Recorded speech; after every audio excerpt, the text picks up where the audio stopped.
ఇది మొదటి ప్రశ్న.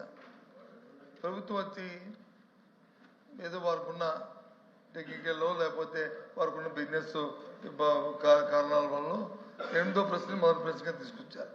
మన సాంప్రదాయం ప్రకారం మొదటి ప్రశ్నకి సభ్యుడు ఎవరైతే చేశారో వాళ్ళు, సెక్రటరీ వాళ్ళందరూ అడిగిన తర్వాత అప్పుడు మీరు తీస్తారు.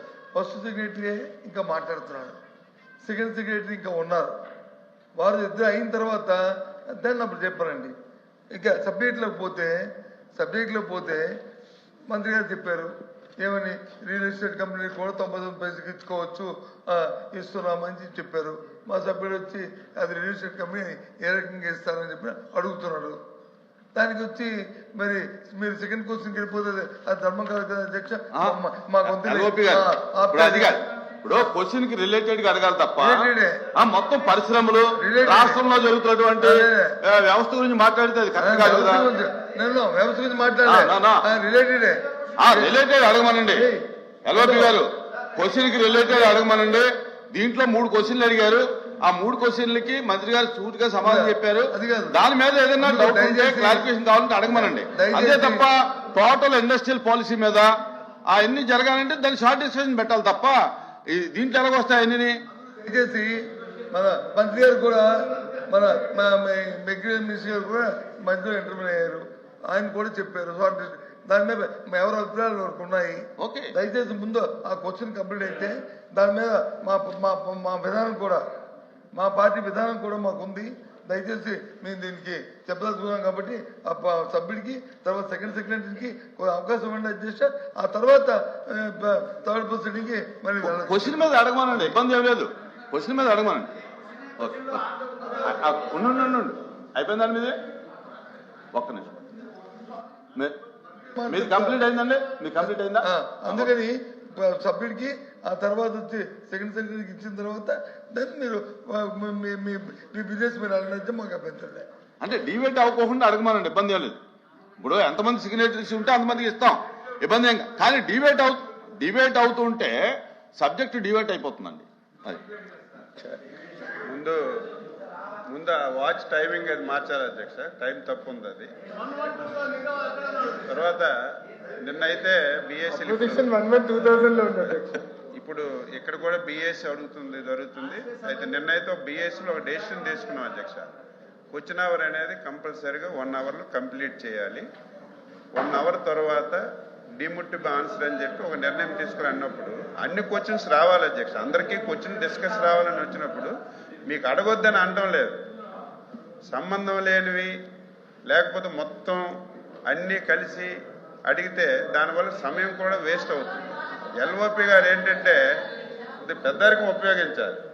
పెద్దవాళ్ళు పెద్దరికం ఉపయోగించి హౌస్ చక్కగా జరగడానికి అన్ని క్వశ్చన్స్ డిస్కస్ రావడానికి ఉపయోగించాలి. ఇప్పుడు ఇంత క్లారిటీగా మీరు అడిగిన క్వశ్చన్కి ఎంత క్లారిటీగా చెప్పారు. రహీజా అనేది ఒక రియల్ ఎస్టేట్ వ్యవస్థ కాదు. రహేజా వాళ్ళు బిల్డింగ్లు కట్టిన తర్వాత ఆ బిల్డింగ్లో కూడా చాలా పరిశ్రమలు వచ్చాయి. ఆ పరిశ్రమల ద్వారా లక్షలాది మందికి ఉద్యోగాలు వచ్చాయని స్పష్టంగా చెప్పారు.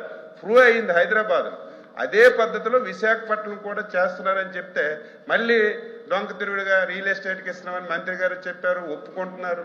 ఆ రకంగా మాట్లాడడం విధానం కాదు. ఏదైనా కొత్తగా అడగండి. మీరు మంత్రి గారు చెప్పారు 5 కంపెనీలు కానీ, లేదు 6వ కంపెనీకి ఇచ్చారు, ఈ కంపెనీకి ఇచ్చి మీరు చెప్పడం లేదు 99 పైసలని. అలాంటివి అడిగితే చెప్పడానికి సిద్ధంగా ఉన్నాం. కానీ సంబంధం లేని క్వశ్చన్స్ చేసి సమయం మీరు ఎంతమందిగానే ఇవ్వచ్చు. 10 గంటలు 1 గంట సేపు అయిన తర్వాత డిమిటివ్ ఆన్సర్ అని చెప్పకుండా అన్ని క్వశ్చన్స్ వచ్చినట్టుగా చేయమని మా విజ్ఞప్తి. మంత్రి గారు మాధవరారు సూట్ గా మీ డౌట్ ఏమైనా ఉంటే క్లారిటీ కావాలంటే అడగండి. ఆన్సర్లో 4 ఆన్సర్ సార్. 4వ సార్ మీరు చూడండి, జిఓఎంఎస్ నెంబర్ 56 ప్రకారం విశాఖపట్నంలో రహేజా కాప్స్ real estate private limited hill number 3 మధురవాడలో 27.1 ఎకరా 99 పైసలకి ఎలా ఇస్తారు అని అడుగుతున్నా సార్.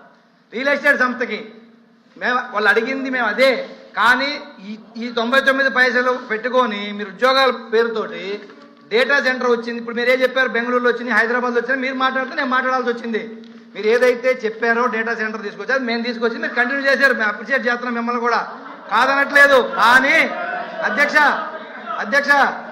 గూగుల్ ఆల్ఫాబెట్ కంపెనీ అధ్యక్ష 24 లక్షల స్క్వేర్ ఫీట్ ఆఫీస్ స్పేస్ రెంట్కి తీసుకొని 22,000 సీటింగ్ కెపాసిటీ తోటి అధ్యక్ష వారం క్రితమే అధ్యక్ష కర్ణాటకలో కంపెనీ పెట్టుకుంది. అదే విధంగా మనం ఎందుకు మూవ్ అవ్వలేదని అడుగుతున్నా అధ్యక్ష. మనమేమో భూములు ఇస్తున్నాం 99 పైసలకి, కానీ భూములు లేకుండానే ఉద్యోగాలు తెచ్చుకుని పక్క రాష్ట్రాలు ఆయన చెప్పారు తెలంగాణ కర్ణాటక గురించి మాట్లాడారు.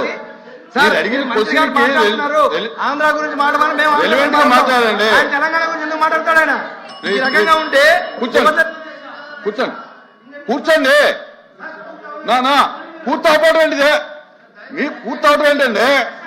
కూర్చోండి మాధవ్ గారు నా నా నా నా నా నా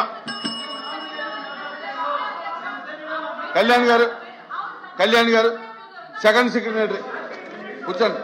సభకు నమస్కారం అధ్యక్ష. అమ్మా ఆపండి అమ్మా. సభకు నమస్కారం అధ్యక్ష.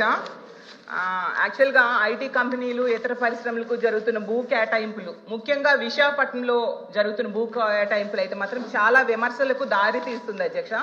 విశాఖపట్నం అనేది మన రాష్ట్రంలోనే కాదు, దేశంలోనే కాదు, ఆసియా ఖండంలోనే అత్యంత బాగా ఫాస్ట్గా డెవలప్ అవుతున్న సిటీ అధ్యక్ష. అక్కడ రూపాయికి కనీసం పప్పు బెల్లాలు రావు అధ్యక్ష, కనీసం శనగలు కూడా రావు అధ్యక్ష, రూపాయికి టీ కూడా వైజాగ్లో రాదు అధ్యక్ష. అలాంటిది వైజాగ్లో 100,000 కోట్ల రూపాయల విలువైన భూముల్ని అయితే మాత్రం చాలా డెడ్ చీప్గా ఇచ్చేస్తూ ఉండే పరిస్థితి అయితే మనం చూస్తున్నాం అధ్యక్ష.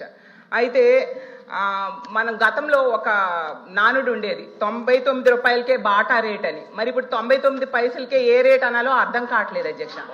మన పాత రాజధాని హైదరాబాద్ తీసుకుంటే అధ్యక్ష ఎకరా 150 కోట్లకి అక్కడ ఇస్తున్నారు అధ్యక్ష, ఇక్కడ మాత్రం ఎకరా 150 పైసలకే ఇస్తున్నారు అధ్యక్ష. మరి ఇందులో ఏంటి ప్రాబ్లమో నాకు అర్థం కావట్లేదు. అలాగే ఇంకా పునాది స్థాయిలో ఉన్న అమరావతిలో కూడా ఇస్తున్న భూముల ధరల కంటే మా విశాఖపట్నంలో ఇంకా తక్కువకి ఇస్తూ ఉన్న పరిస్థితి అధ్యక్ష. యాక్చువల్గా భూ కేటాయింపులు అనేవి వెనకబడిన ప్రాంతాలు, మారుమూల ప్రాంతాల్లో తక్కువ ధరకి ఇస్తారు. ఎందుకంటే ఆ ప్రాంతం అభివృద్ధి చెందాలని, అలాగే అక్కడ చీప్గా కూడా ధరలు భూములు ఉంటాయి కాబట్టి ఇస్తూ ఉంటారు అధ్యక్ష. మరి ఇంత కాస్ట్లీ ల్యాండ్ని ఎందుకు తక్కువకి ఇస్తున్నారో ప్రభుత్వమే చెప్పాలి అధ్యక్ష. ఇంకోటి ఏంటంటే టీసీఎస్కి 99 పైసలకే ఇచ్చామనేసి బాగా బ్రాండింగ్ చేసుకున్నారు, మంచిది అధ్యక్ష. అయితే టీసీఎస్ అంతకి ఇవ్వాలని డిమాండ్ చేసిందా లేదా ప్రభుత్వమే ఆఫర్ చేసిందా తెలియదు కానీ అధ్యక్ష, ఐటీ కంపెనీలకు ఇస్తామని చెప్పి రియల్ ఎస్టేట్ కంపెనీలకు అయితే భూములు అత్యంత తక్కువ ధరలకైతే ఇచ్చేస్తున్నారు అధ్యక్ష. ఇప్పుడే చెప్పినట్టుగా రహేజా డెవలపర్స్ కి 99 పైసలకేమో 27 ఎకరాలు కట్టబెట్టడం జరిగింది అధ్యక్ష. అలాగే అడ్రస్ లేని వర్సా కంపెనీకి డెడ్ చీప్ గా 3,000 కోట్ల రూపాయల భూమిని కట్టబెట్టాలని ట్రై చేశారు అధ్యక్ష. మాట్లాడినివ్వండి మంత్రి గారు ప్లీజ్. 1 సెకండ్ అధ్యక్ష, మళ్ళీ నేను ప్రశ్నిస్తున్నా. నేను 5 కంపెనీలని చెప్పాను అధ్యక్ష. 6వ కంపెనీ పేరు మేడం గారు ప్రస్తావించారు. ఆధారాలు పెట్టమని హౌస్ ఆరోపణలు చేసి బయటకు వెళ్తాను. మేడం గారిని ఇప్పుడు ఆధారాలు పెట్టమని లేటెస్ట్ చేస్తూ విత్డ్రా ది స్టేట్మెంట్ అధ్యక్ష. అంతేగాని ఉర్సాక్ మేము ల్యాండ్ ఎక్కడ ఇచ్చాం అధ్యక్ష? We are not given. మేము ఇవ్వలేదు అధ్యక్ష. చాలా స్పష్టంగా నేను చెప్పాను, 5 కంపెనీలకే ఇచ్చానని చెప్పాను. ఉర్సాకి నేను ల్యాండ్ ఇచ్చానని మేడం గారు నిరూపిస్తే no problem, I will withdraw my statement. లేదంటే మేడం గారు స్టేట్మెంట్ విత్డ్రా చేయాలి. లేదంటే ఏదో ఆరోపణ చేసి మేము బయటకు వెళ్ళి తలపించడం మేము ఒప్పుకోవడానికి సిద్ధంగా లేదు. We are not willing to take that. ఉర్సాకి అంటున్నారు అధ్యక్ష, దయచేసి కరెక్ట్ కాదు అధ్యక్ష. మేడం గారు వివరాలు ప్రజల ముందు పెట్టమని కోరుతున్నారు అధ్యక్ష. మాధవ్ గారు ఇప్పుడు సెకండ్ సెక్రటరీ మాట్లాడుతున్నారు, మీరు లేచి మాట్లాడతారు ఎందుకు? నా కూర్చోండి.